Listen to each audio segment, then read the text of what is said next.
Welcome to the Never the Same podcast, where we explore suicide prevention, career development, and personal reflections. I'm really happy to share with you today a conversation that I had with Nieves Murray, the CEO of Suicide Prevention Australia, which is the peak body for the suicide prevention sector in Australia. Nieves was named one of the 100 most influential women in Australia and has devoted 35 years to leadership in the human services sector as well as others. So she brings a rich experience as a leader. But we talk about a whole range of topics, including some of her own personal experiences in her early career, and talking about a couple of key themes in leadership, which is listening, teaching, and a real commitment and courage for change. I hope you enjoy and learn from this conversation as much as I did. Well, I'm so glad that we could sit down and talk, Nieves. And I should probably say that some people who know you might be thinking that I'm mispronouncing your name. Like, how embarrassing. Tony has her on a podcast and he's calling her Nieves when that's not what most people call you. Could you kind of share about your name and some of your background? Yeah, absolutely. I am of Spanish extraction. I was born in Australia, but my parents are Spanish migrants, and my name means snow, and it's pronounced Nieves, as you correctly say it. However, in Australia, it's been anglicised, and I get called all sorts of things, Tony, but mostly Nieves. However, my name is Nieves. And I have to say, as a young girl, I was called Maria because my name is Maria Nieves, as was very traditional for people post-war in Spain, and a very Catholic country. All firstborn daughters were Maria something, but then used their middle name. When I went to school, that was very unusual to use somebody's middle name, and because my birth certificate said Maria Nieves, I was often called Maria, and it took a long time to be able to be called what I really am, which is Nieves. I did it. That's really interesting. Wow. So you are bilingual. Yes. And I'm curious about how you think that may have shaped you. It's interesting because, and I often think about this in the context of Aboriginal languages. And growing up, I spoke Spanish at home. In fact, I didn't speak English till I started school. And so some of the fundamental thinking I do is still in Spanish. So simple things like arithmetic, often I still think in Spanish because that's how I was taught arithmetic. Simple things like herbs and spices. I didn't know that parsley was parsley. I always thought it was perejil. And so just... Especially those things around the home. That's right. So it's quite formative in the way you think about things and expressions that don't exist in one language. There's a Spanish tradition of sobremesa. After you have a meal, there's a discussion. It's a normal part of Spanish life where you have a discussion after a meal and people chat like we're doing now. Yeah. And of course that doesn't happen in Anglo cultures, and usually what happens in an Australian family, you finish the meal and the table gets packed away and that's the end of that, whereas in Spain and in my family we would sit around the table for an hour and chat. And so it does shape the way you think and the way you behave. Culture does, and I think language does as well. Did you grow up here in Wollongong? I did, Tony. I have not travelled far. Well, I have travelled far and wide. I've had the privilege of travelling far and wide in my career, but I was born and raised in Wollongong, and I still live in Wollongong. And in fact, even when I've worked away from Sydney or Wollongong, I've always commuted and stayed here. So this is my town. This is something you probably don't know, but I follow the basketball, and our team won the league for the first time in 21 years last weekend, Tony. So I'm a very proud Hawks supporter as well. But yes, born and bred in Wollongong, and with everything that came with being an immigrant child or a child of immigrants, in the 60s and 70s in Wollongong, which is pretty tough. It was a tough town. It was a very tough town, particularly for migrants. Say more about that. So it was a place where there was, people were received well. So, I married into an Australian family, and my in-laws called us New Australians, and they were very respectful of that. But it was always, we were different. And so for a lot of my peers, I certainly was fortunate not to experience this, but for a lot of my peers, there was a lot of bullying, particularly for the boys, because of our ethnicity. Simple things like the sandwiches we took to school. In fact, I was speaking about this yesterday on the way home from a university meeting with a colleague who grew up very near me, and she was saying, she's Italian, and she was saying, we'd have the best mortadella, and she would beg her mother to give her Devon and tomato sauce in her sandwiches so that she wouldn't be different, and she would throw away her mortadella sandwiches. So the cultural differences were at the most fundamental level of what we ate at school, and how we spoke, how we dressed. So yes, it was a challenging time. Yeah.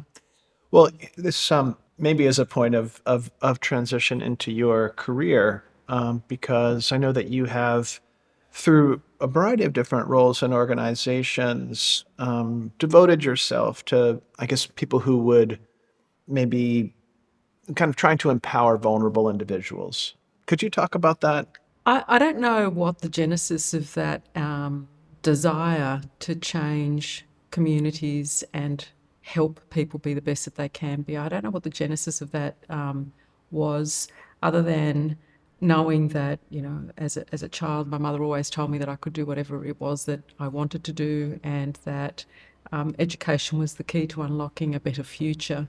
And so I saw that for myself, that, if I worked hard, I studied hard, I could actually change things. I came from a very poor family, and I saw that the only way out of that was to actually progress my career. And for me, the fact that the migrant child who couldn't speak a word of English could actually make a difference led me to have the perhaps naive confidence that I could help others move beyond whatever difficult circumstances they were currently experiencing. And, in the first instance, I worked in aged care, and I had a strong belief that older people had been on this mortal coil longer than the rest of us, and therefore had more experience. And, unlike the belief that older people are weak and at the end of their life, I just saw experience. I saw people with so much knowledge that we were just leaving on the shelf. So yeah, I became a bit strident about the fact that we had to change things. There had to be a revolution about the way we regarded older people, and I was very young in those days. So Yeah. This makes me think about, we work with different groups of young people, and I think some people feel a little overwhelmed about how to make change and maybe discouraged about the ability to do so, right now. It seems like you had almost like a naive sense of like, I can yeah. potentially make a difference. What are your reflections on that? It's interesting. I often wonder at what point things changed for me, and the best way I can describe it is that story of the girl or the boy who's walking along the beach, and he's leaning down and picking up the starfish and throwing them back into the ocean, and the older man walks towards her and says, "What are you doing, little girl?" And she said, "I'm saving the starfish." And he said, "But look down the beach, there's thousands of starfish. You can't save the starfish." And she leaned down and picked up the starfish and threw it back and said, "I saved that one." And for me, that was like, I can't necessarily solve all of the problems of the world, but I can make life a little better for some people. And if by making life better for those people, they can then make an impact on other people, then you start a movement. And perhaps we can create a kinder world. Yeah, I think that can be very helpful for people. I kind of get the sense too that some people who are kind of entering into difficult fields, sort of a little girl on the beach idea would be to kind of wherever you are, do your part. That's right, and being the change that you want to see. So actually, not feeling overwhelmed, even though we all feel overwhelmed from time to time. You know, particularly when I look at global affairs, and I know I speak to friends who say, I can't watch the news anymore. It's overwhelming, and it's true. It is overwhelming. But knowing at the end of the day that you've made a difference to someone's life can be fulfilling for yourself as well. So it's the dual benefit. Yeah. Now, and the path that you ended up taking towards trying to improve things, empower people, is through leadership and management. Could you talk about that? What's the thread there for you? I probably stepped into leadership again naively as a very young person, even at school. So I would always step up to be, you know, the house captain or the sports captain, even though I was pretty average at sport. And inspiring and leading people gave me great joy. Watching people do things that they never thought they could ever do continues to be one of the greatest joys I get from work and from friendships, and just encouraging people to do things. Because at the end of the day, if I could do it, so could they. I can't see why. If I can do it, they can't. And yeah, that gives me great joy. You know, I'm Deputy Chancellor at the University of Wollongong, and I have the privilege of conferring degrees as part of my job as a Deputy Chancellor, and watching people cross the floor, often first in family, as I was, and receiving their testamers and the joy in their face. You know, they've spent 3 years, 4 years, 5 years to get there, and it's been a big effort, and that gives me enormous joy. And the difference that they're going to make in their community and for their family. So yes, it's definitely something that drives me. I have to say you know, even in my swimming club, I couldn't just be a swimming teacher, a volunteer swimming teacher. I had to become the leader of the group and recruit more people and enthuse people about teaching children who would otherwise not learn to swim to swim. So I think in every aspect of my life, I've always felt this need to. Of course, we can do this. We can change things. We can make things better, and that led me to leadership. But that's not where I didn't start in human services, Tony. I actually started in engineering. So tell me about that. Yeah, my mother was a type 1 diabetic and very frail. And at the time I finished school, I wanted to be a pilot in the Air Force. That was my grand ambition. But that meant I would have had to have moved away from home, and that wasn't going to happen. My dad was a shift worker, and my mother was blind. She was clinically blind and couldn't draw up her insulin for her daily injections. And so somebody had to be at home to do that. And so I stayed home. And at the time, the Steelworks here in Wollongong was an enormous employer. There was 22,000 employees, and they offered cadetships for young people to do either apprenticeships in the trades or cadetships into degrees. And I was fortunate enough to get a cadetship in the very early 80s here at the Steelworks. I was the first girl at Lysarts, which is a part of the Steelworks that makes the painted steel. It was challenging, very challenging. This is probably a very naive question, but were you aware of being the first girl? No, so I was good at maths and science, and I remember having a conversation with my careers advisor. I said I want to be a pilot, but I can't leave home, so I'll become a maths teacher. And she said, "Oh no, don't do teaching," which is a bit sad coming from a teacher. But she said, "Don't do teaching," although that's still my ultimate career ambition is to be a teacher. And she said, you should apply for these cadetships. So I did. And I was fortunate enough to get it. And I had no idea that girls back in the late 70s, early 80s weren't meant to be good at maths or science. And so I started my engineering degree, and it was challenging. There were some incredibly supportive people, amazing men that I met and women who were very supportive, who wanted to see me succeed, and there were others who questioned why I was there, and made it very challenging for me. But I endured for 4 years and then moved on and did psychology and never looked back. I was very fortunate. I've had extraordinary mentors through my career. The very first doctor I worked with, who was a geriatrician, was a great mentor and taught me a great deal about the health system and encouraged me to use my technical skills, so my maths brain, to help him with some work he was doing around mobility and people with head injuries.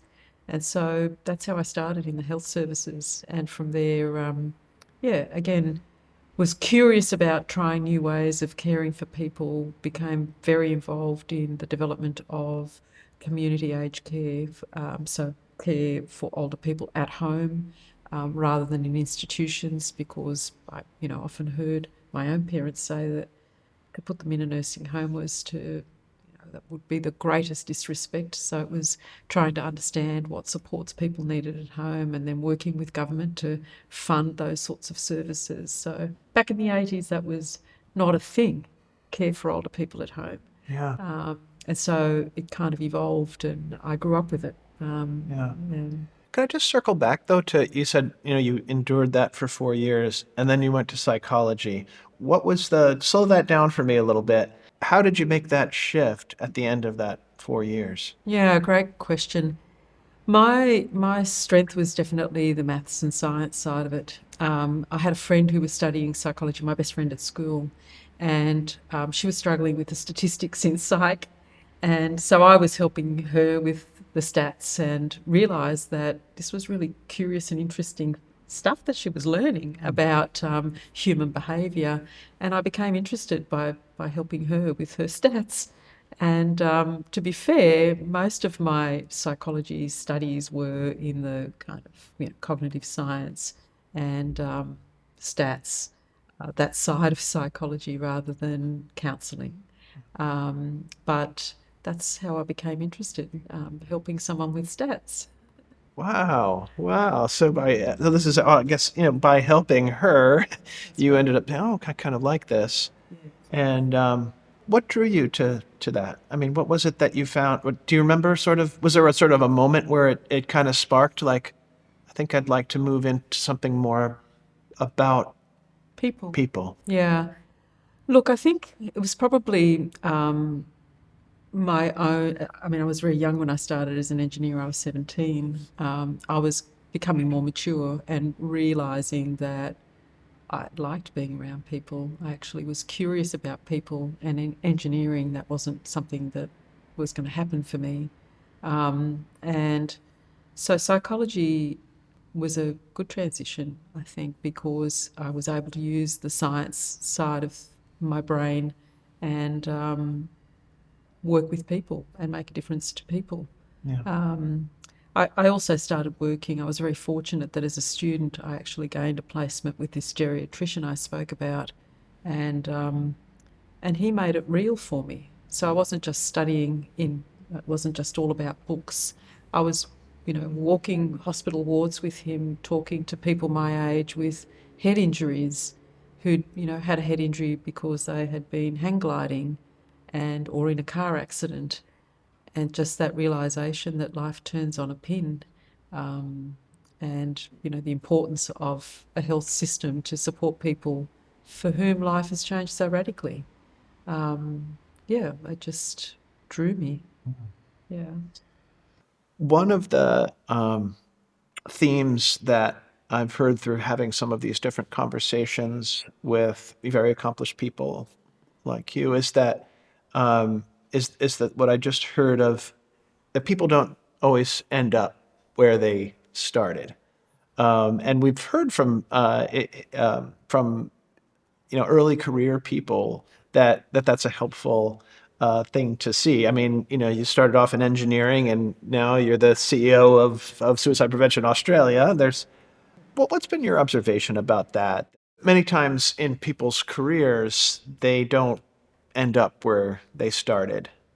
Yeah. Yeah, and so I think the whole notion of a linear career is I think a fallacy. I don't think that anybody's career is linear, and I think for me at least, the common thread has been this desire to teach or learn, and that has held my career together regardless of where I've been working or in what position I've been working. Also, the ambition that I wanted to lead, I wanted to make a difference, I wanted to change things. I have an ambition to change things.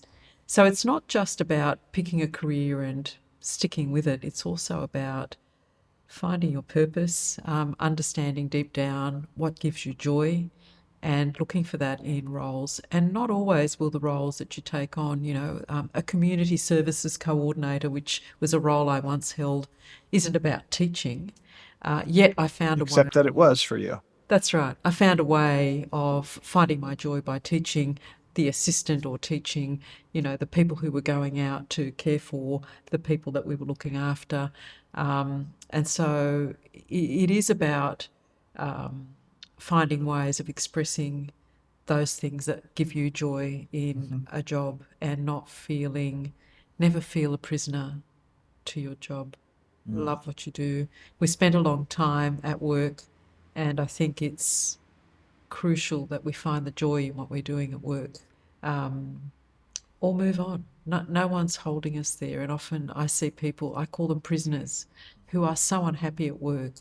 And I think a good employer encourages you to get the skills and then find somewhere else to continue to grow. And if you're given a good experience by that employer, you'll come back. I did that. I left, I'd spent 12 years in one organisation. I left, and then I came back in a different role. I've had employees at Suicide Prevention Australia leave and come back, or maintain that connection with the organisation, because they came to learn, they offered and contributed to the organisation. They've now gone to do something else, but they're still friends of the organisation. So this whole notion of what an employee is, again, I think can be gentler. It doesn't have to be this kind of, one-way relationship. It can be much richer. Yeah, yeah. I mean, there probably are some people at certain points who are, for a variety of reasons, are stuck and they really can't make changes. But for a lot of people, that seems like that's true. Um, what do you think holds people back from pursuing something else or something in addition to their work? If it feels like it's not suiting them, or it's not providing properly for them. What do you think holds people back? Tony, fear. Mm, Fear of the unknown, mm, fear of what if I lose this and I'm unhappy wherever I go to. Fear, I mean, in so many areas of life, fear holds us back. And particularly, I think, in pursuing careers and pursuing joy at work, it's fear because you don't know what happens if I don't like my new job or it doesn't work out. How do I pay my mortgage? How do I pay my bills? How do I provide for my yeah, very family? real thing. Absolutely, and so it's fear. And yeah, I also think there's an element of mindset. Not always can you turn things around. I mean, I reflect on some of my experiences at the steelworks, and they were awful experiences, and there's no way that you can sugarcoat that. But I grew from them, that's for sure. And it helped me get more and more clear on the fact that that's not where I wanted to spend the rest of my life, and found a way to make a transition. And, I was young, and I was starting my career out, so it was probably an easier time for me to make those changes. So I'm not suggesting that it's easy, Right. but recognizing that it's fear that holds you back. Um, you know what they say: when you know what the problem is, you can then address it. So I think recognizing that it's fear and then building some scaffolds around that so that you can make a transition, I think. Yeah. I want to come back in a minute to, you've mentioned now a couple of times kind of what that experience was like as a young engineer. So I want to come back to that in a second. It seems like something important there, but I want to just follow up on this teaching thread for a second. What role does teaching have in as a CEO?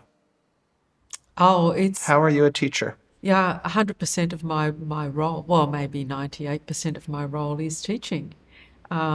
It's about, I think about my executive team as an example, and, I spend a lot of time with them teaching them things about what it's like to work with the board, what, the best way to interact with the board so you get the best outcome for an organisation, teaching them how to support their people and ensure that their people are well at work, but also, productive and thriving.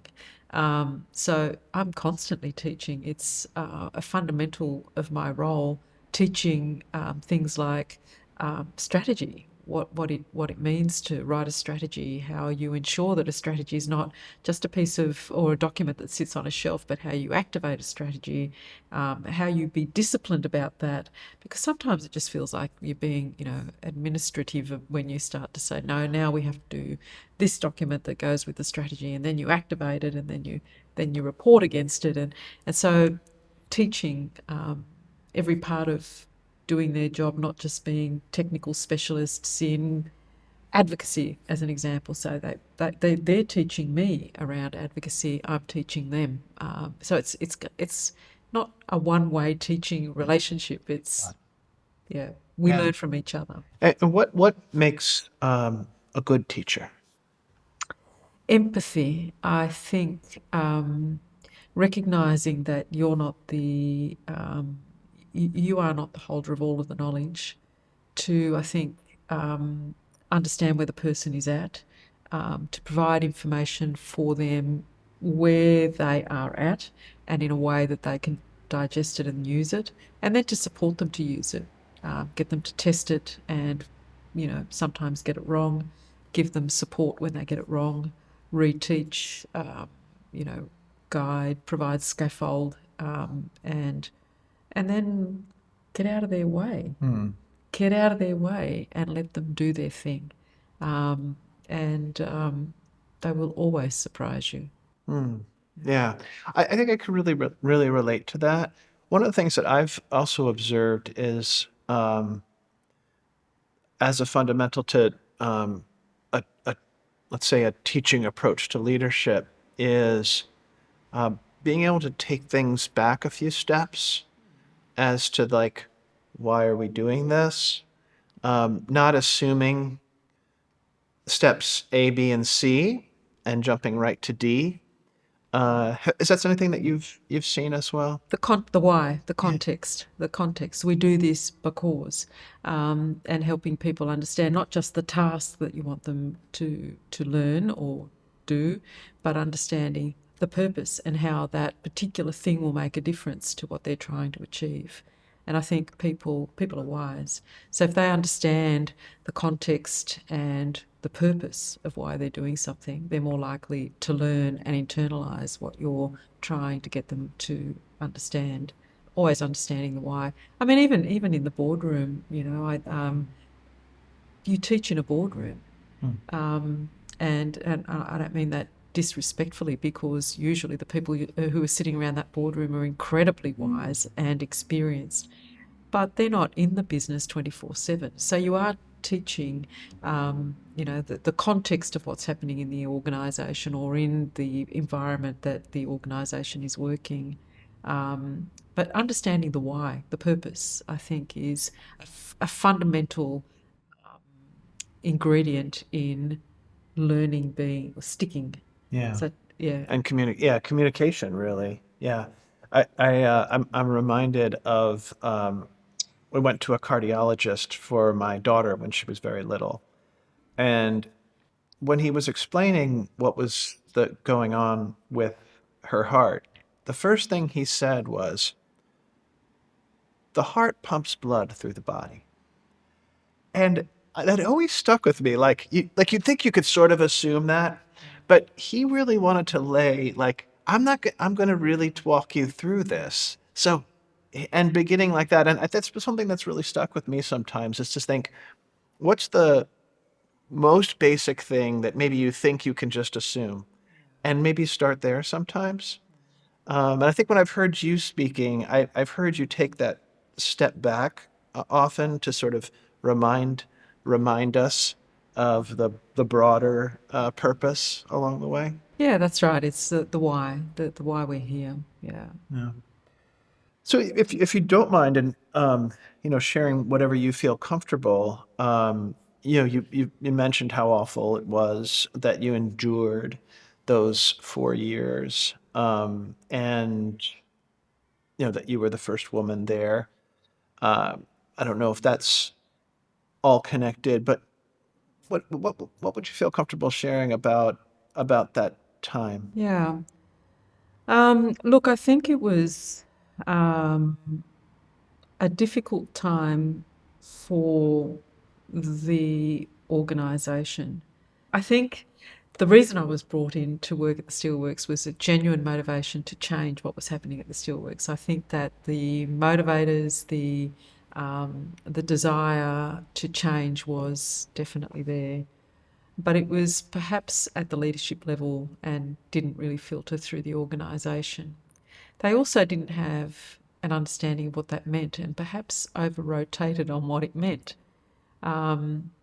Simple things like when I went to a particular part of the plant, they would run ahead of one of the bosses, who was a wonderful human being, would go ahead of me and make sure that everybody knew I was coming so that they would behave. And so they were told not to swear, they were told. And so the guys on the floor, they just, I was just a pain in the neck because they couldn't do their work the way they normally would do their work. I remember when I did my rotation into the diesel shop, which is where we kind of did all of the reconstruction of the diesel engines for the trains on the plant. And the guy who was in charge there, I'll never forget him, was a bikie. His name was Scarfer. I don't know what his real name was. That's what we called him, Scarfer. And Scarfer was the gentlest human, but absolutely horrified that I was coming to the diesel shop because they had some inappropriate images all over the diesel shop that they had to take down. And so they were all on tenterhooks when I arrived. Now, I didn't know any of that till after the event. I'd walk in to this environment where everyone was like, she's here. And so that was really quite, as a 17-year-old girl straight from an all-girls school, that was pretty confronting. And then there was, people who did immature things. I'd walk through the plant and they'd say things over the loudspeakers, and I would find presents in my locker. Um, you know, Things that were immature because people didn't know how to respond or react to the fact that I was different. Um, and I think it was a time that the only difference that we saw at the steelworks was people's ethnicity. We didn't see gender difference. We didn't see, um, you know, uh, any of the sorts of things that we talk about now as normal and inclusive. It wasn't an inclusive workplace. Everybody looked the same. Everybody spoke the same, dressed the same. And so it was difficult for them, as much as it was for me, very confronting for me. But, as I said earlier, I walked into that quite naively. I had no idea I wasn't meant to be good at maths and science. And that's what I was there to do, maths and science. And I didn't know. I mean, the first year we were actually on the shop floor filing pieces of steel, learning to be tradies. And I'd never picked up a file, as in a metal file, in my entire life. I'd never used a tool. I'd done none of that. So it was a steep learning curve for me as well. Yeah. Um, How did you endure it? That 4 years is kind of a long time, yes. especially for a young person. Yeah, look, there were some incidents. I think is the best way to describe it. And for periods of time, I would be taken to an office environment. So I'd be put in the drawing room, for example, for 6 months, and that was a much more conducive environment because there was female secretarial staff or typists back in the day. So there was more women around.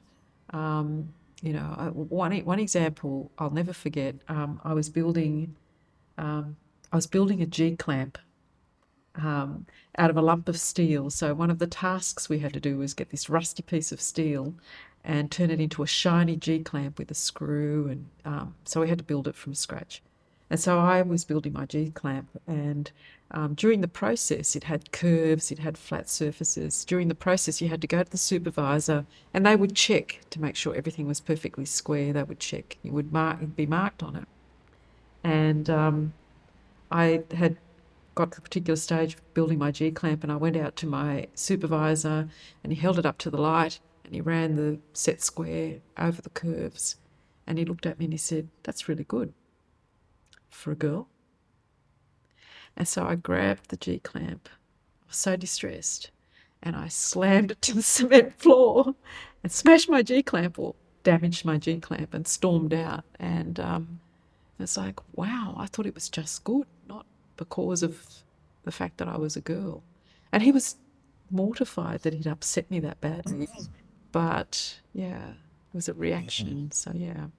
Yeah, it sticks with you. Yeah, it does indeed. Yeah, yeah. It seems like it could kind of go back there. Yeah. Yeah. So how did those early experiences shape you? Well, apart from the fact that I had a visceral reaction when my daughter came home to say, my youngest daughter came home to say that she was going to go down exactly the same path, I think it teaches you that, I came from an all-girls school where I was just another girl, and then I went to an environment where I was the only girl. And I think what it taught me was that we all have a different perspective. And to be fair, gender's just one perspective, because the people that I dealt with could have joined the crew of seeing me just through the lens of being a girl, but didn't. They chose to see me as a colleague, or they chose to see me as the kid who was really good at maths, or they chose to see me through a different lens because gender wasn't the only thing that defined me. And I think what it taught me is that people are multifaceted, and we can't judge them on one dimension. And I also believe that most people are well motivated, including the chap who said it was good for a girl. He was really impressed. He was shocked because he'd never seen a woman do that. That was his learning. And I think it taught me empathy about the fact that he was a good guy. I actually respected him, still respect him. He didn't mean to distress me, but he was learning. He was shocked because he'd never seen a woman do that before. So I think it taught me to understand that everybody's on a journey, and that people are generally well motivated, and that they're kind, they're not trying to hurt. They just do it out of ignorance, or they do it because they're currently learning. So yeah, I think it taught me to be kinder. That's very generous. Well, I think the years help you reflect on these things. Would 19-year-old me have been this philosophical about it? Perhaps not. Perhaps not. Um, yeah, I mean, at that point in time, I was really distressed. Sure. I was really distressed. But I also saw, and even in that incident, he apologised, and I saw people go out of their way to rectify when they made a mistake. So, yeah, I genuinely saw people learning through that process, not deliberately trying to hurt. Yeah. And look, 33 years on, I saw my daughter go through not the same, but elements of the fact that she was there because of her gender, rather than her ability. And for me, it's definitely, um, I, I see beyond that. I look at people's contribution. I don't, I don't look at what they present like physically. And But it is a good reminder that it would be easy to, and probably more comfortable to think, oh, that was then, and we don't have that anymore. But that would be that might feel good to think, but that's not really the case. That even now, it must have been hard to hear that your daughter had experienced something similar. That's right. And look, in a different way, she Yeah. experienced it in a different way, but certainly the fact that she was being described because of her gender, or, her gender was used as an attribute for why she was doing well, rather than her skill and her dedication and her perseverance and all those things that were in fact what were driving her, wasn't to do with her gender. And look, I think it's not just gender. It's culture, ethnicity. It's all those things. People make assumptions, and that's their reality, and that's their safe place. And when you challenge that because you behave in a different way to what they want you to behave like, it's challenging them, right? So you're rocking their boat. So I think if we look at it from that perspective, um, yeah, we perhaps respond differently. Thanks for sharing that. So let's fast forward to your current organization. You became the CEO of Suicide Prevention Australia in 2017, 18. 18. Okay, and you had worked in aged care, financial services, different places, but suicide prevention. Could you talk about like what it was like to enter this sector, and if you can bring us back to kind of getting to know the suicide prevention world a little bit from the beginning? Well, my interest in suicide prevention was actually very personally motivated. So I was the CEO of a very large organisation here in the Illawarra. That was a national organisation, but it was based here in the Illawarra, and we had 2,500 staff. It was a large organisation, and I used to set myself personal goals in for my own personal development. And one year, I decided that I needed to improve my listening skills. And I would do this I have to stop though. How did you decide that? because I had a situation with my then chief financial officer, where we had been having this lengthy conversation, and at the end of the conversation, I was getting frustrated and I was trying to get to a solution, and he kept going, and I said to him, this is it, this is what we're doing. And he looked at me and he said, "You're not listening to what I'm saying." I thought, wow. And this is a fellow I had an extraordinary relationship with, and we had a very open relationship, and we would, often spitball ideas for hours into the night. And, we had done some great things together. And I thought, maybe he's right. I'm getting to a point where I'd been a CEO for, I don't know, 7 years or 8 years. And I was getting to a point where I thought I knew things, right? So I was just trying to cut to the chase and get on with things. And I thought, I need to improve my listening skills. I need to stop thinking I know the answers, and I need to just stop and listen. And I then made the decision to become a lifeline counsellor, because I thought if there's going to be somewhere where my listening skills have to be completely honed, it's on the end of a phone listening to somebody who's in distress. And so I had a psychology background, so I had an empathy for people, and so I thought, no, I'm going to do this. So I put my hand up to become a lifeline counsellor, and there's a process that you go through, and a number of steps. And during those steps, very sadly, somebody who I would consider my cousin, because when my parents came out here, there was no relatives, and they created their own family, and this family were like my parents' brother and sister, and the children were like our cousins. And my cousin took his life by suicide, literally the day before I was meant to start the Lifeline course, and it became even more personal because the day he died, I was at a work function. I was representing the company. It was a networking event. It was, a black tie thing, and I was off at that thing. And my sister, my cousin, we grew up together. Her name was Blanca. Mine is Nieves, Blanca Nieves. Anyway, White snow. yeah, Snow White. Snow White.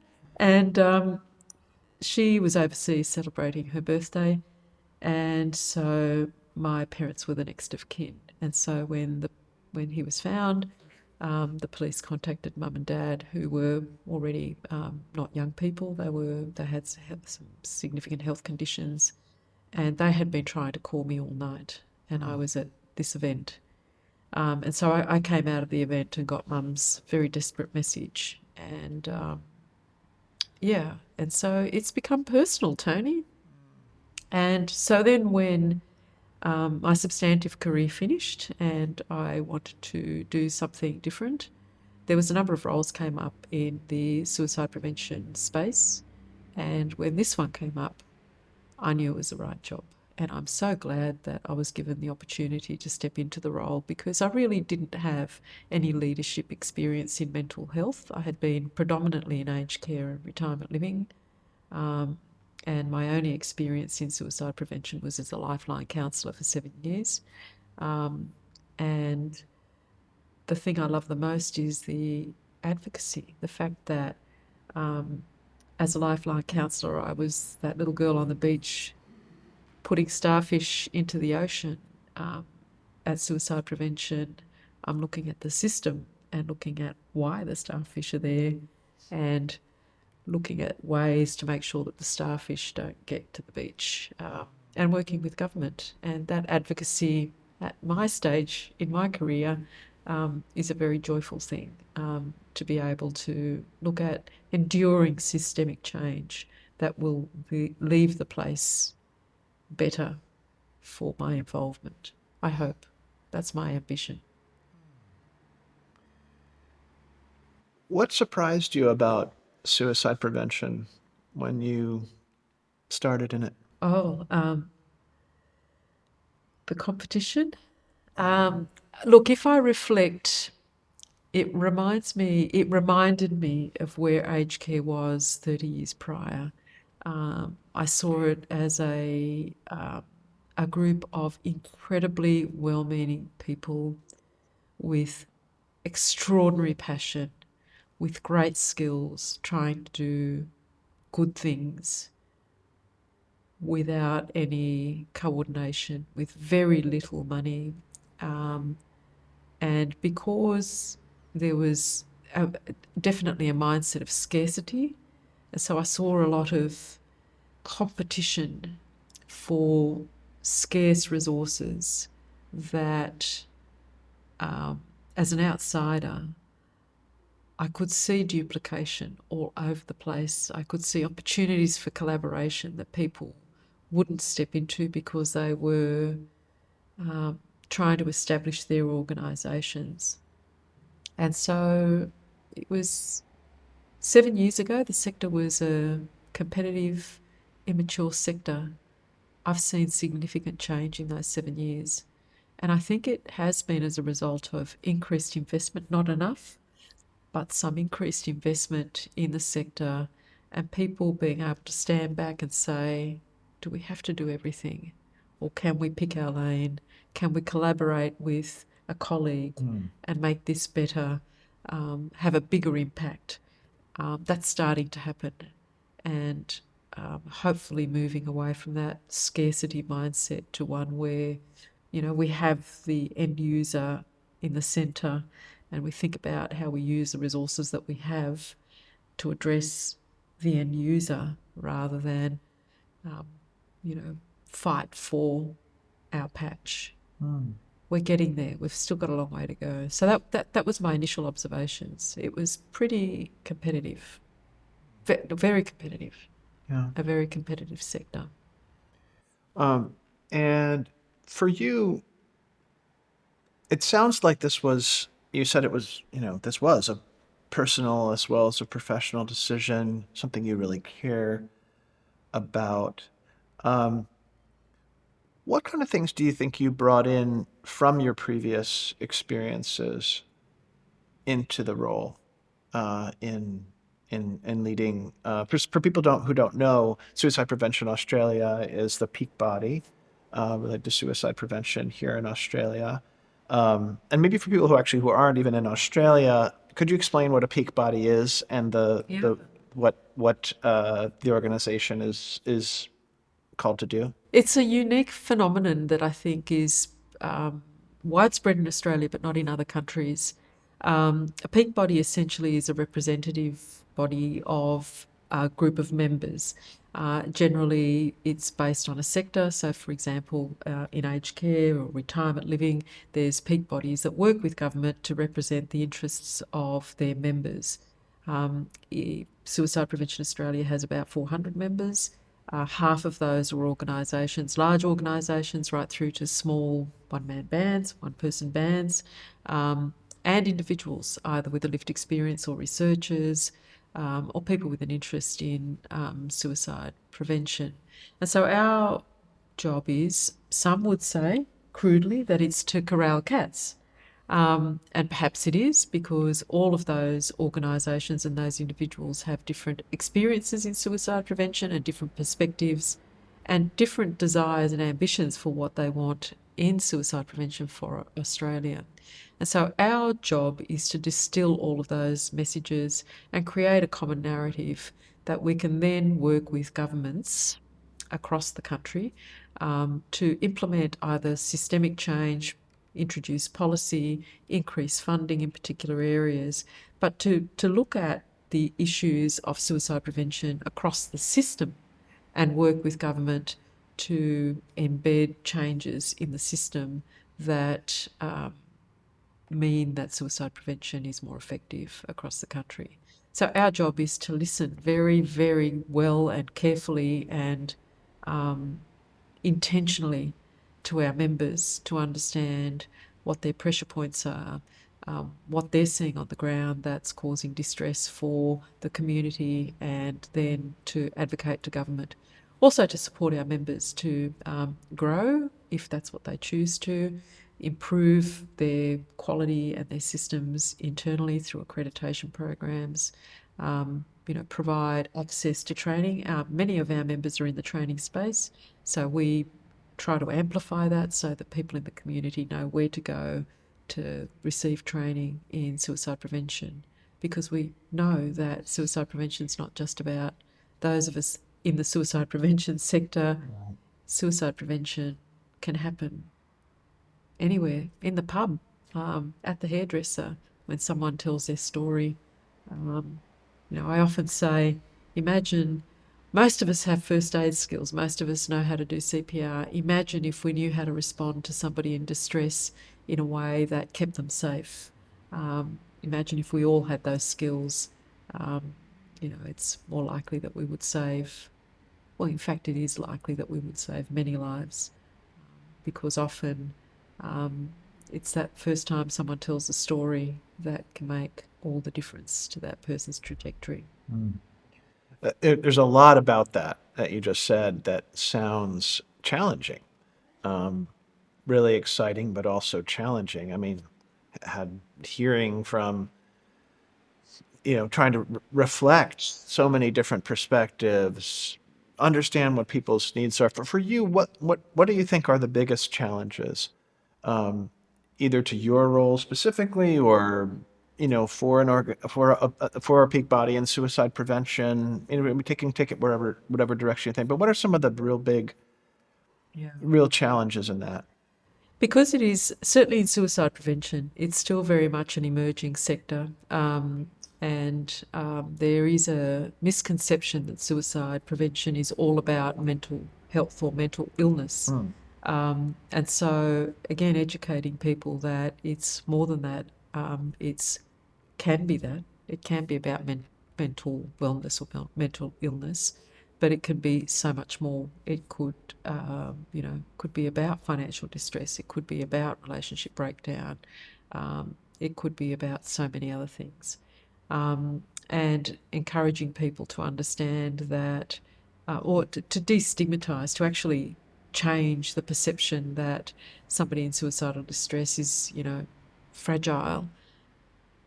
They're in suicidal distress, they need help, but they may not be fragile. They may be very robust people and generally resilient, but they're at a point in life where the options aren't there for them, or they can't see the options, and supporting them to find those options is the task of the person, of the listener, rather than solving the problem for them. It's about helping them navigate to what the solutions might look like, what the alternatives might look like. For suicide prevention, it is that, because it is all of government, it is all of community, and how you lift the profile such that people feel comfortable talking about it. It's not that long ago that it was a taboo subject. It's not that long ago that it was a crime. And so, how we help people navigate that conversation, I think, is important.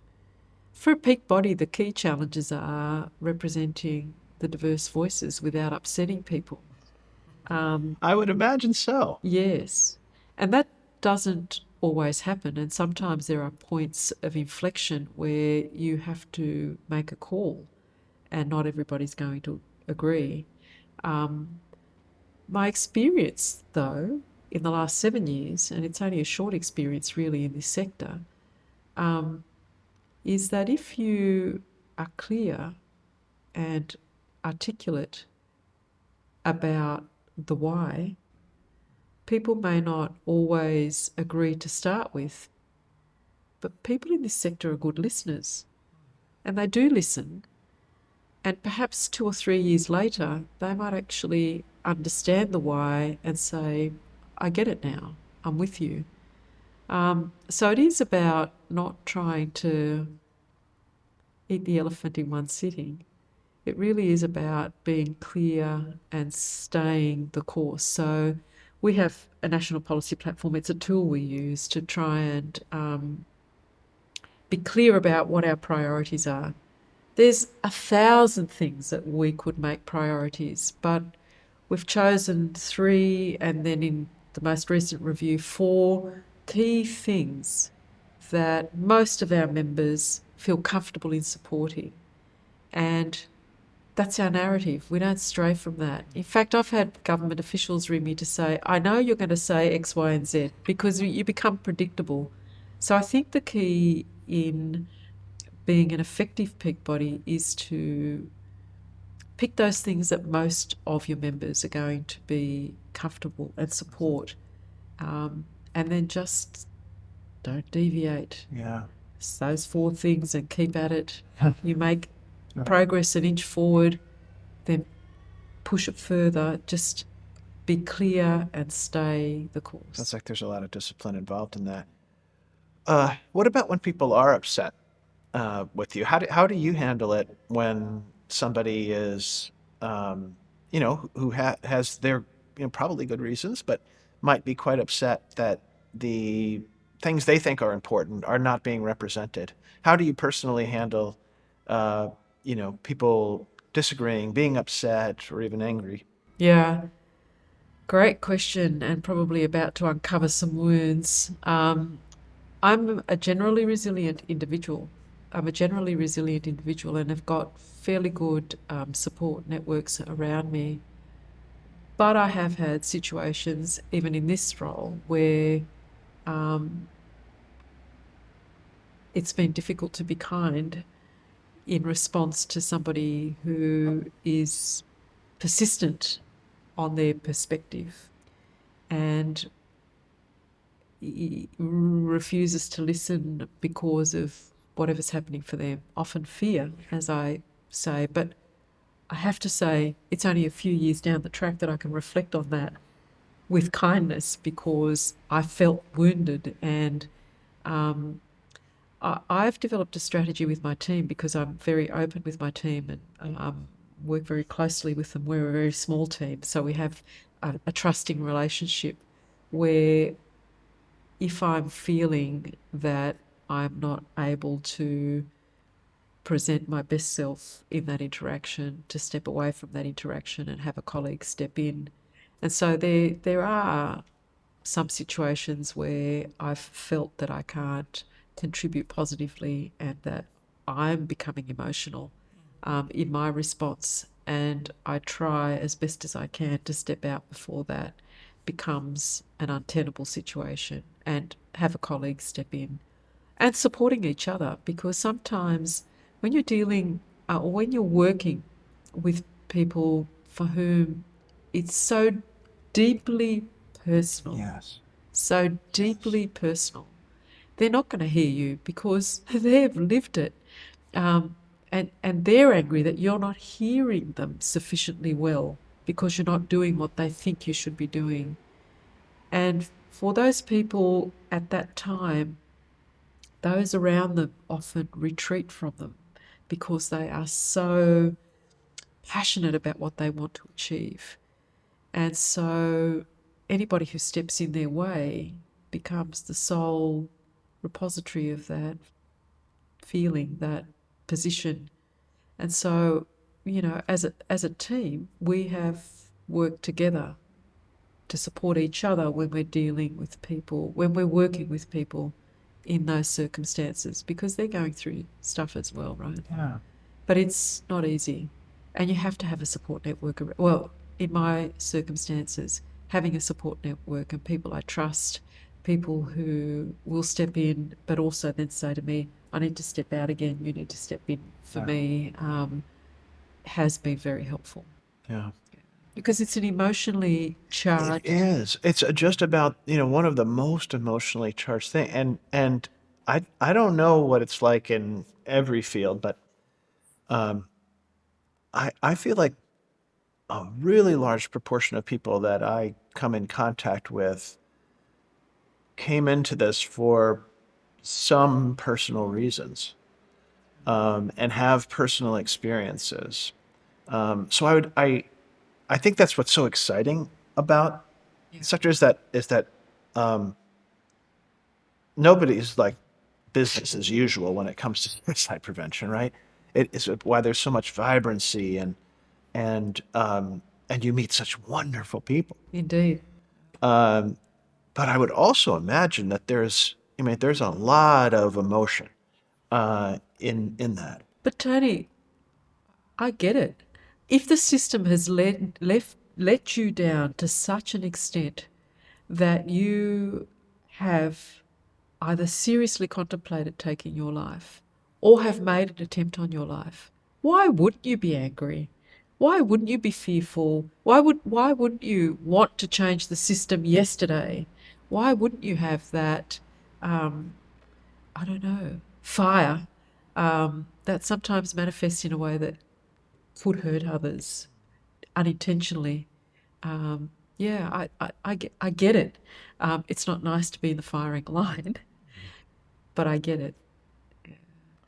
Do the cousins, uh, the brothers and sisters of the cousin who died, they know about your work now? Yeah, we don't talk about it very much. Hmm. Yeah, we don't talk about it very much. And I think they've dealt with it. Well, it's only one person. She has dealt with it, I think, through her faith. Um, and she's an incredibly resilient woman. Um, but we don't talk about it very much. Yeah. Yeah. Sometimes it's too hard. Yeah. Yeah. Um, so 7 years, you said it was a short time. It's like sort of a short time, long time, it's kind of a amount of time. What are some ways things that you've changed your mind about, or that you've changed about how you approach things? Um, I have invested a lot of time in better understanding the original inhabitants of this land, and have learnt my knowledge of this country has increased. My love of this country has increased through my interactions with First Nations people and better understanding their culture, and the fundamental principles of kinship and community and family support. I've been enriched by those interactions really deeply, and can see, would speak with Indigenous colleagues and reflect on the times that I spent in the village where my dad grew up and watched how the village interacted, and hear the stories about families in Australia, Indigenous families in Australia. And I think that's just like my dad's village, different but the same in the principles and the values, not so much the structures, but the things that glue them together are the same things that glue the village together. So I think we have so much to learn around wellness from Indigenous culture and the way we look after each other and the way we build community. So that for me has been the most rich part of being in this role, and something that I hadn't had a lot of exposure to prior. Like many Australians, I went to school at a time where the history books were written by, the people who came here from England, and they brought lots of interesting things. And the history that they brought, the history books that they brought were one-sided. That was the way it was back then. I'm not judging that, but I had a one-sided view of this nation. And so this job has given me the opportunity to really understand the richness of this country. And I'm very grateful for that. No, that's really powerful. I don't think I would have just guessed that. Earlier, I kind of made a mental note. You mentioned teaching, and also one of the things that you were teaching people is about strategy. And I wanted to get you to say a little bit more about strategy. It's one of those words that I'm not sure. I don't even know if I could say like what it mean a definition of it. I wonder how you think about strategy. We this country now has also a new national strategy for suicide prevention, and yeah, I just wonder if you could just begin talking a little bit about what strategy means to you. How do you think about it? Yeah. Importance of it. Well, I'm not sure that you're born knowing how to do strategy. I think that it's a learned skill. For me, strategy is about imagining an end state. And so I always start with that. What would good look like? So I think about, in the organisations I lead, what would good look like? What are we here for? We're here for the end user, the consumer, the older person. We're here for the help seeker. We're here for whatever it is that we're here for. What would good look like from that perspective? And then I talk about the building blocks. I then work out with the people who know, because you don't know everything, what those building blocks to get to that end state of what good looks like should be. And then you articulate it in the simplest form. So you don't use complicated words, you don't use jargon, which I think is a mistake many leaders Yes. make. I would say that certainly the last 3 or 4 years for me has been about simplification, Yeah, absolutely. clarity. Yeah, it's like when you think it's simple enough, then simplify times 10 from there. And it's not about making things simplistic. No. It's about simplification of language so that people can resonate with it. And to be fair, that's when you start doing the real work, because the real work begins in how you bring that to life. So how you activate that, what way, how you communicate it, how often you communicate it, how people embed it in what they do. In my experience, you need to stay the course on a strategy. It's a bit like our national policy platform. Pick your 3 things and stick at them. With a strategy, in my experience, it's the same thing. Keep it simple, and then every year refresh your, whatever you call it, whether it's your operating plan or your business plan or whatever it is that you call it, and have actions that you can then link straight back to the strategy and be disciplined about that. So we're going to, I don't know, play hula hoops every week because it links to the strategy 3.2 that says we're going to make our waist stronger, whatever it happens to be. Link it back, and then talk about it all the time. Talk about it all the time. Everything has to be run through that lens. It's in the execution that a strategy is effective or not effective. And until it's embedded and people, in our little organisation, we have what we call the compass, and people recognise the compass because of the colours of the compass, so it's visual. They recognise the words. And because What's on the compass? so the compass has in the centre the members, then we have true north, and we have the points of the compass. So we have a world without suicide, we have systemic change, we have lived experience as integral to everything we do, and we have the sustainable organisation. And then we have the component parts of the compass, which are inform, influence, sustain, and strengthen, as in strengthen the sector. And so they all have definitions, they all have lots of things underneath them, but that essentially is the compass. That's the strategic plan. So if what we're talking about is about influencing, how does it influence? Who's it influencing? What are we going to do about it? Is it about informing? Who will be informing? Same sorts of questions. Yeah. And so from there we build everything, our annual operating plan, every activity of the organisation, people's performance plans are linked back to the strategy. So this strategy, you said the first step was sort of defining what good looks like. Could you break that down for me a little bit? I almost feel like that, for me, that's sort of hard. That's a lot of imagination. How do you do that part? It does take imagination, and some people are creative thinkers, and so they can imagine and then articulate really well. So surround yourself by those people, but talk to the end user.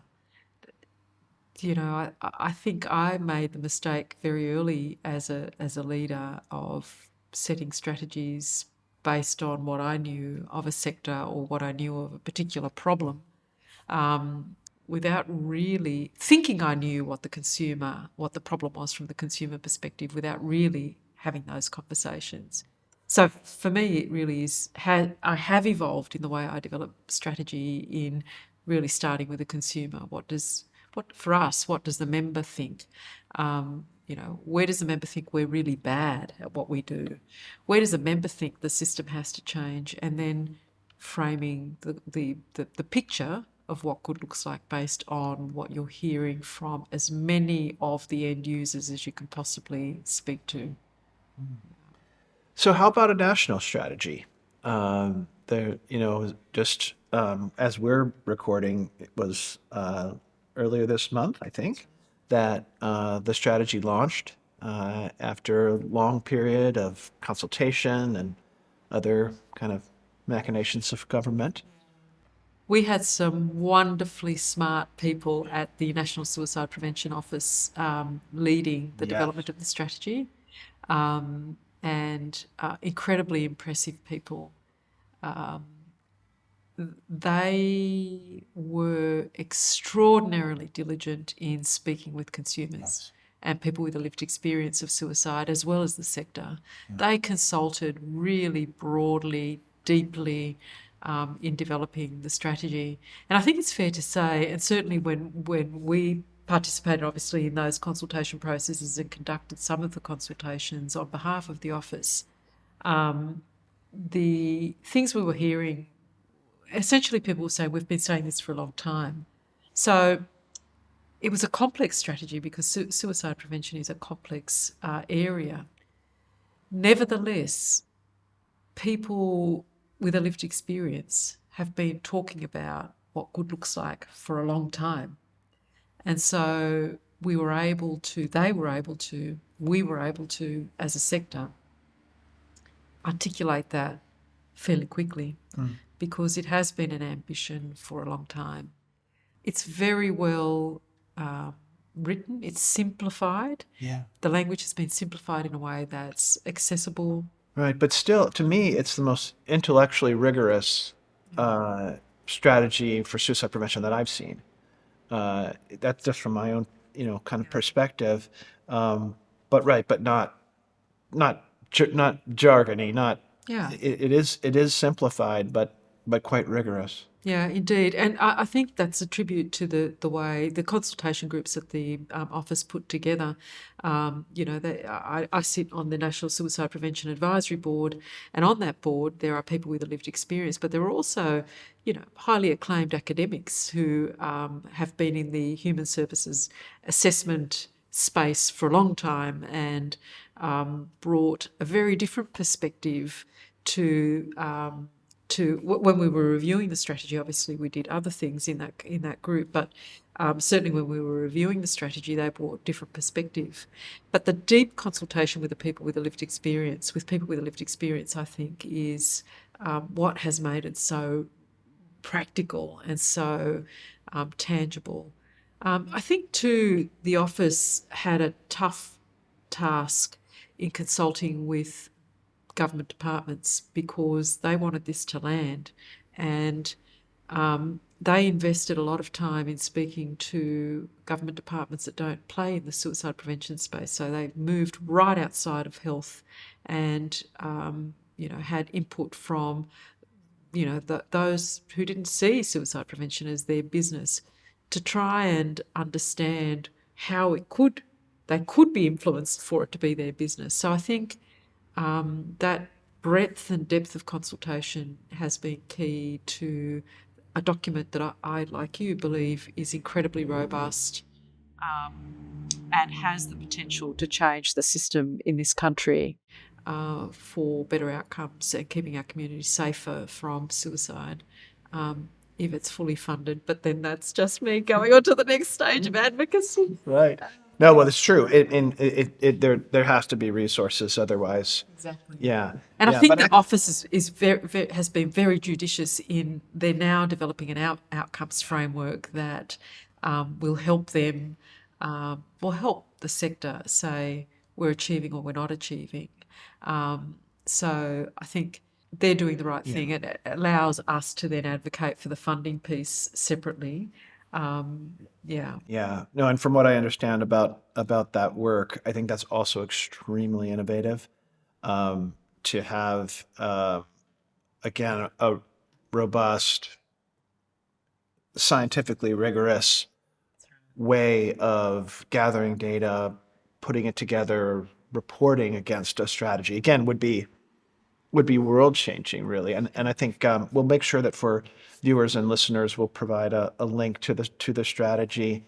And if people are interested in the in receiving that next phase when the sort of the outcomes approach is released, we can also provide a link for people to sign up to receive that because as somebody who cares a lot about Australia, comes here a lot. I feel very close to what's happening here, but also realize how much the rest of the world has to learn from Australia. It's part of why I come here as much as I do, is because I just want to soak in the public health environment, the good work that's happening. I'm usually on a learning mission, and so it is part of my own mission to have other people like really try to amplify what's happening here so that others can learn from it. So I appreciate you talking about We have extraordinary researchers in this country in suicide prevention. Yes. Yeah. Yeah. Yeah. And there's a public health mindset um, and rigor that I find really really exciting about when I'm invited in to learn. Yeah. So do want others to as well, and so appreciate the contributions that you and the organization's made, as well as so many other people. Oh, yes, indeed. Yeah, it's I think the consultation process here really second to none from what I've seen in different, and I've had little views into other strategies, including our country has recently had a strategy last year. So I think one of the things that you said was rich about this strategy was that there was listening um, that occurred, and as you said, some people said, well, we've been kind of saying this already for a while. Uh, you said that you went into Lifeline counseling to develop your listening skills before. And I was curious how that turned out. I still fall into old habits. I enjoyed my time at Lifeline. I learned so much. I developed a greater appreciation for life through my interactions with the many people I spoke to on the phone. Appreciation for life? Life, yeah, Say more about that. yeah. The complexity of life that some people endure, that the challenges that life throws their way. So I would always come home from my Lifeline shifts and go and see my daughters who, were usually in bed asleep by the time I got home from my shift, because I would do it after work, and just appreciate them, appreciate I hope my youngest daughter doesn't hear this, but appreciate the fact that it's okay that her room was messy and just put things into perspective. So for me, it was an enriching time, not only because I had an insight into some of the challenges being experienced by people around me, but also helped me appreciate what was truly valuable in life. And it wasn't necessarily that the room was tidy, right? That was the least thing that was important. It was about her health and her well-being, and so yes, it taught me perspective. It gave me insights into some of the challenges that the people around us have to live with day in, day out, and I learnt deeper gratitude for things, and probably helped me reflect on things that had happened to me in life in a kinder way, and be grateful. Hmm. Reflect on things that had happened to you in a kinder way. Well, just growing up, things that happened when I was a young woman out of school.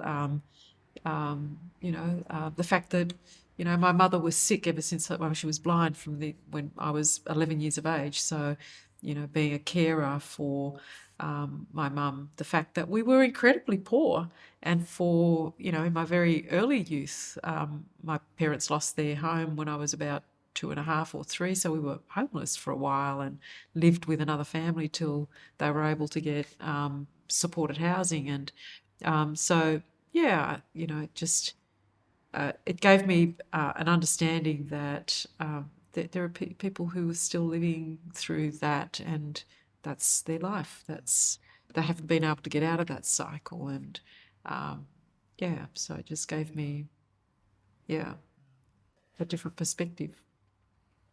I know that you recently lost your mother, and it's just you've already reflected how important she was in your life. Um, could you tell me something that you learned from your mother? Oh, yes, so much. Um, my mother was a very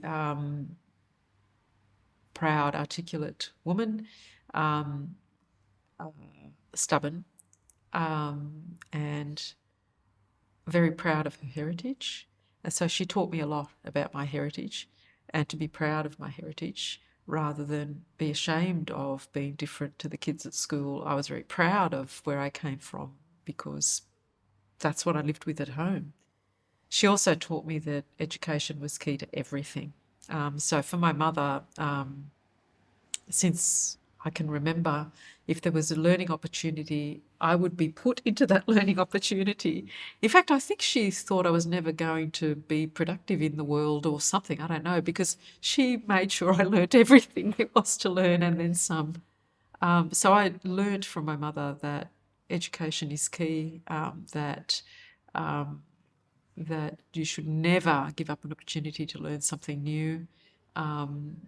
She was a historian, she was a storyteller, much better storyteller than anybody else in my family, I believe.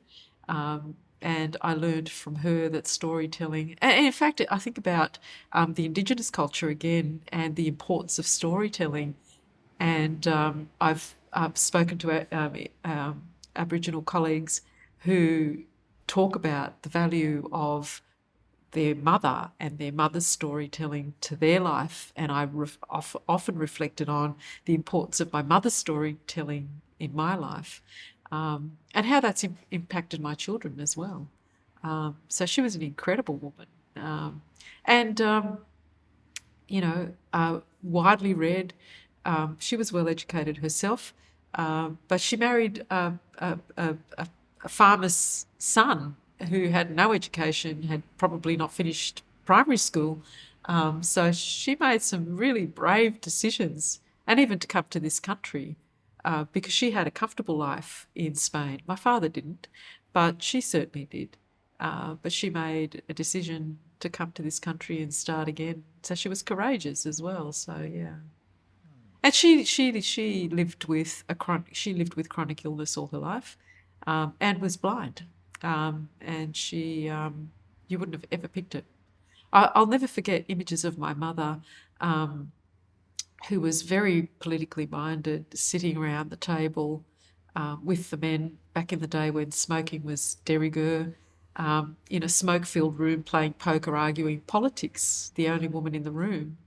And so for me, the whole thing of gender was quite an odd experience when I joined the steelworks, because I'd never seen gender as anything other than kind of a product of the fact that I was born with a particular gender, and it didn't impact my capacity to interact with others. And I saw my mother, arguing a completely opposite point of view politically to those around her and holding her own. And yeah, so she was a very strong. Yeah.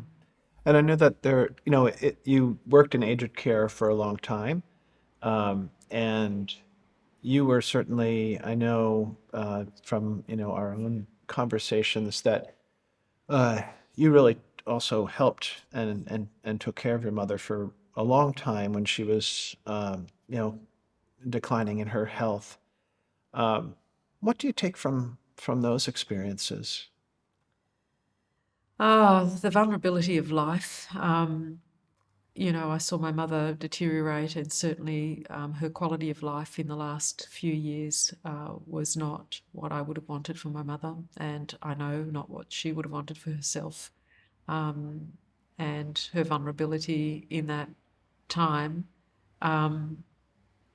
I think that we have a lot to learn on what the end of life looks like, and how to ensure that people have a dignified end of life. I'm grateful for the health system in this country. They supported my mother, but they kept her alive beyond when she was having quality of life. She was no longer having quality of life. I'm grateful for the extra years, but they were just quantum rather than quality. I also learnt a great deal of compassion. Well, it sharpened my compassion, because she was no longer able to do anything for herself. And I have to say, my sister and I are very different people. Whereas there's 8 years between us, we've never been close. And I saw my sister step up in ways that I wouldn't have anticipated and do things and support mum, because at the end of the day, that was one thing we had in common. Yeah. So, um, yeah, I Yeah. There's a lot of people who are, you know, in the situation of uh, sort of like full-time caregiving and also full-time working. And obviously, the role that you have is there's a lot of responsibilities. How did you manage those things together?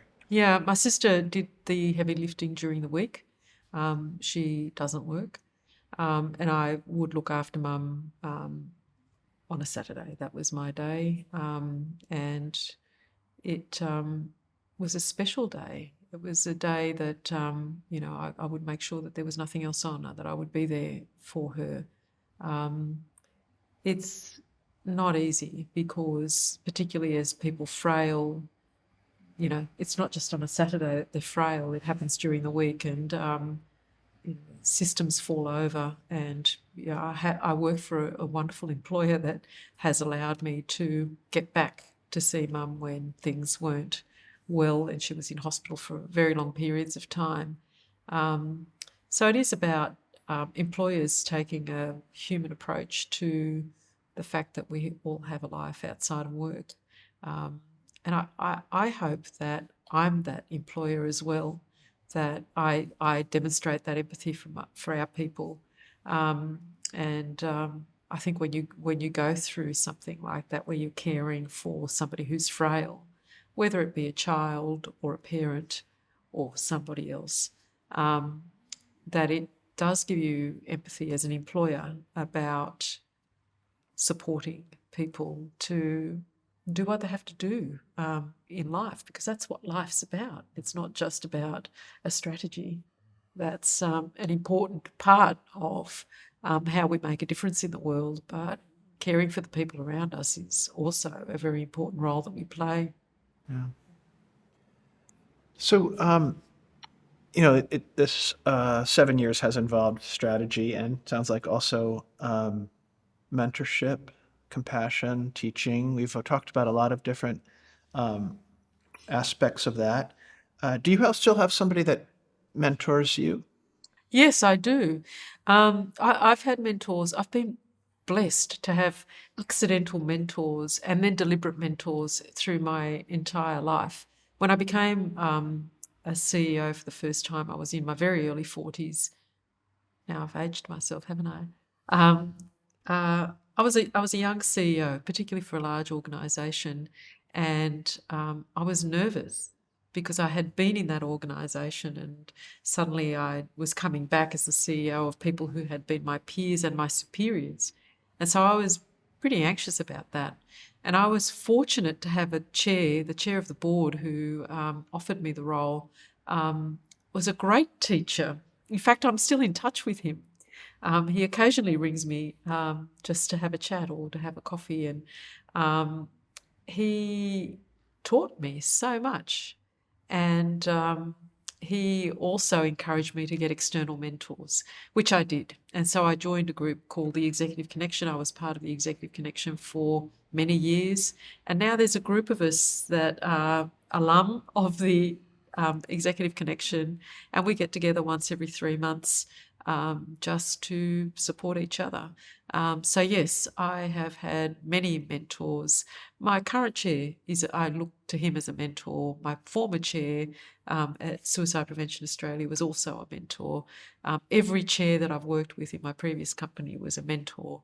I've sat on many, many boards, and I've found mentors in those opportunities as well. Yeah. So I think that, as an individual, you should have your own board of directors or mentors, or a sounding board that you go to for particular guidance, or just as a sounding board. So yes. So if somebody early in their career hears that and they think, "Oh, that sounds," but I have no idea how I would go about that. What advice would you give for developing your personal board of directors or advisory board or developing, getting, keeping, developing mentors? Be deliberate about it. So I fell into it accidentally because I'm curious. I'm a curious person, so I learn from people. So my chair was wiser than me. He had many years' experience. I would ask him lots of questions, and I think he probably got a bit tired of all of the questions, and so suggested I get an external mentor. But that for me started the path of deliberate mentors and finding people, whether it be through formal organisations like the Executive Connection, but I'm not promoting that. There's lots of organisations where you can find mentors, but also your own networks. For people who work in organisations, their supervisors might be able to give them some guidance. I speak to my children about this often. They're at that stage in their career where they're looking for mentors, and often they will talk about colleagues, and I'll say that person sounds like they have a skill set that might be good to add to your advisory board. It doesn't take much to get wisdom from people. A coffee once every 3 months, a phone call, a Zoom call, but have a variety of people. It's not just one mentor. It's a variety of people that help grow you. Yeah. And I think it doesn't have to be in the same job or sector either. Exactly. I mean, some of my most important mentors they have nothing to do with, don't even know much about mental health, suicide prevention. And then you start to develop principles that are bigger than your topic area. Exactly. In fact, that's where you get the most insights, I think, because they will ask questions that you take for granted. They'll say, they'll ask the why question that you probably have stopped asking yourself because that's just the way you do things. That they'll ask the why question that makes you articulate the why and either strengthen your resolve on that particular perspective or change your perspective. So yes, in fact, the broader the range of skill sets on your advice, it's a bit like putting a board of directors together. The broader the range of skills, the better outcome you're going to get. So I would encourage people. My first chair came from the trucking industry. He was the chair of an aged care organisation, and so I learned a lot from him. About all sorts of things, including people management, but things like logistics and systems. And so, my tech chair was a fellow who was an academic, but also had a strong history in telecommunications. So again, completely different field. And that gives you a richness of perspectives that help you challenge yourself and grow. And just to get one more level more tactical, how would a person early in their career, how do you suggest your daughters do it? How do you actually approach that? Is that something that you formally ask for? Is it something you just what's the tactic for the Depends on the other person? person. Depends on the other person. For some people, and you will know that as you're having a conversation with the person, whether it's a more formal arrangement or whether it's just an informal coffee catch up every so often.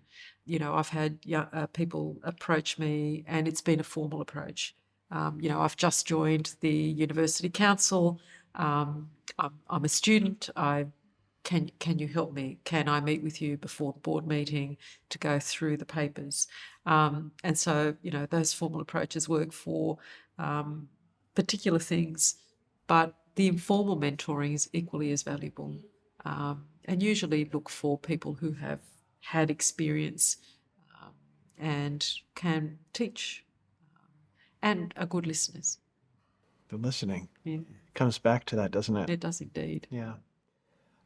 So as we've been reflecting, I'm curious about legacy a little bit. Let's say when the time comes for you to exit Suicide Prevention Australia someday, what do you hope will be a legacy? For the people I work with, my direct reports, I would want them to reflect on how they grew. I want the legacy to be that they grew while they worked with me. I learned once at uni that, in an American university actually, that people don't care how much you know until they know how much you care. And so for me, that they know that they were cared for would be important. As a sector leader, I think I would like my legacy to be that I achieved some change, that the dial shifted, that I may not have not everybody became my friend, and that's okay, but that I was courageous and fought for what needed to be fought for, and that change happened as a result of that. And, often I will say the uncomfortable thing. I think as the CEO of a peak body, that's my job. And I know that people won't like that. Ministers won't like that, but they need to be made uncomfortable. People change when they're uncomfortable. People change when they're uncomfortable. So sometimes you've got to make people uncomfortable. So I would hope that I've made people feel uncomfortable in a safe way, but that because of that discomfort, something's changed and things are better. So that the dial has shifted for the positive. Yeah. That's powerful. As we sort of come to a close, I'm curious about some of the inputs that you've had from outside the people that you know, like books or films or things like that, that have been, if there are any, not everybody has these, but just so if it's not a useful question, that'll be my fault. Yeah. Books that you or movies that have been influential for you, or maybe ones that you've given to other people a lot. What kind of things come to mind for that? Good to Great is my Bible.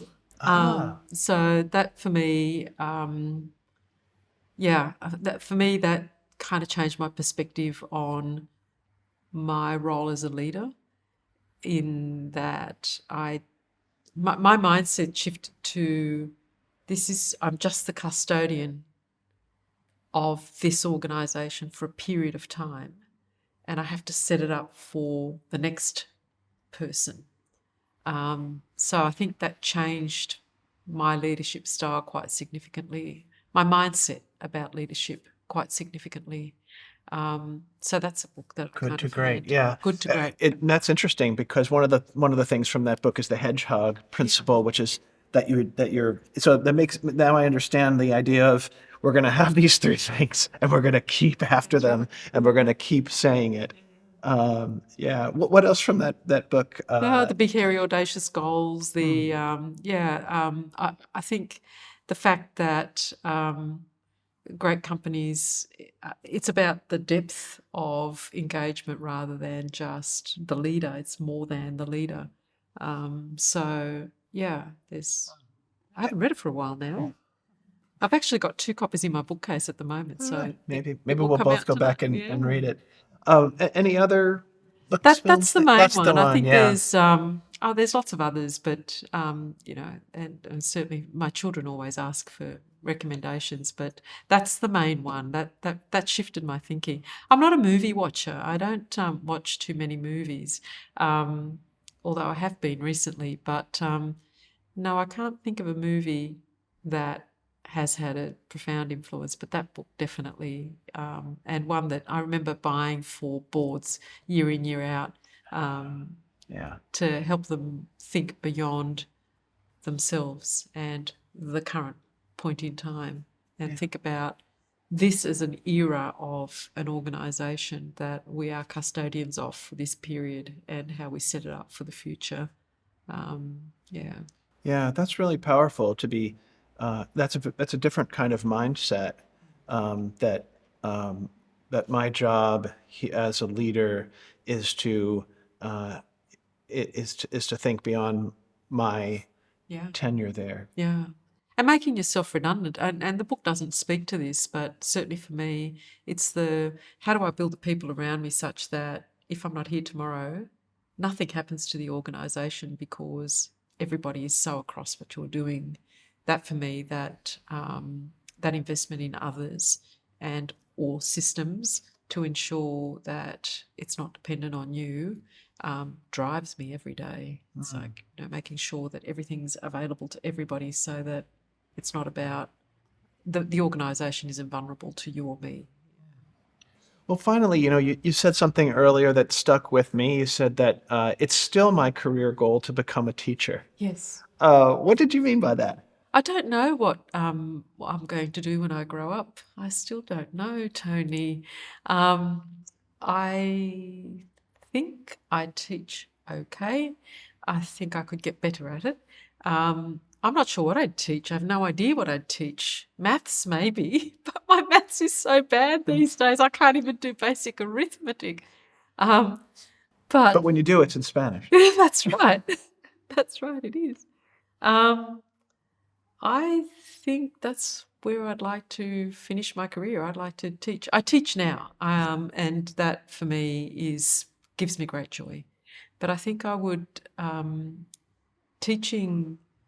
I started a little school when I was 14. I taught piano for many years when I was 14 to help my parents pay for my school fees, and I think I love teaching. I love watching people learn from me and be better than me in the things that I'm teaching them. And I would like to do that as, maybe it is mentoring, maybe it's something like that. I'm not sure what it will be, but teaching, yes, I want my business card to say Nieves Murray teacher at the end of my career. I love it. I love it. Well, thank you so much for talking with me. It's been, yeah, just such a pleasure. It always is, and the things you shared, I think, are certainly meaningful to me and will stick with me, and I think will with people who watch or listen in. So, thank you very much for your work, and for being here with me today. Yeah, thank you, Tony. It's a bit confronting, and I'm not sure that it was at all interesting. But I'm sure if there's just one little thing that somebody can take away, I'd be very happy, and I'm happy that I've assisted. Thank you. Yeah. Thanks, Tony.